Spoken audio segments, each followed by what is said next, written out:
अरे यार कोई एसी चला दो यार। দীর্ঘদিন ধরে বলিউডে নিজেকে প্রমাণের মিশনে রয়েছেন অভিনেত্রী নুরা ফাতেহি। তবে অভিনয় নিয়ে নিজের অবস্থান তৈরি করতে না পারলেও নাচে নজর কেড়েছেন সবার। যদিও তাকে এখন অবধি যোগ্য মূল্যায়ন বা সুযোগ দেওয়া হয়নি বলে একাধিক সাক্ষাৎকারে জানান নুরা। তবু হাল ছাড়তে নারাজ এই অভিনেত্রী। প্রতিনিয়ত চেষ্টা চালিয়ে যাচ্ছেন এই কানাডিয়ান সুন্দরী। পর্যাপ্ত সুযোগ না পেলেও এরই মধ্যে যে অবস্থান তার তৈরি হয়েছে সেখানে ছিল নানা প্রতিকূলতা। নোরা বলেন, পকেটে মাত্র ৫,০০০ টাকা নিয়ে ভারতে এসেছিলাম আমি। একটি ৩ কামরা ফ্ল্যাটে উঠেছিলাম। সেই ফ্ল্যাটে ৯ জন মানসিকভাবে অসুস্থ মানুষের সঙ্গে থাকতাম আমি।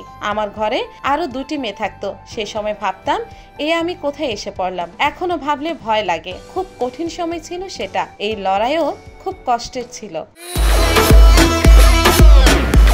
সম্প্রতি এক সাক্ষাৎকারে নোরা আরো জানান, নিজের লড়াই নিয়ে তিনি একটি তথ্যচিত্র তৈরি করতে চান। তিনি বলেন কিভাবে নোরা নামে এক সাধারণ মেয়ে বলিউডে এলো এবং হিন্দি ভাষা শিখলো সমস্ত বাধা অতিক্রম করে। তা নিয়ে তথ্যচিত্র বানাতে চাই। তাকে লোকে বলেছিল সে কিছুই করতে পারবে না, কিন্তু সকলকে মিথ্যা প্রমাণ করে আজ সে বিশ্বের পরিচিত তারকা। এটাই আমার গল্প। সত্যি তথ্যচিত্র বানানোর মতো কাহিনী। मुझे प्यार है तुमसे, हाँ, मुझ में ही तो मेरा जहां।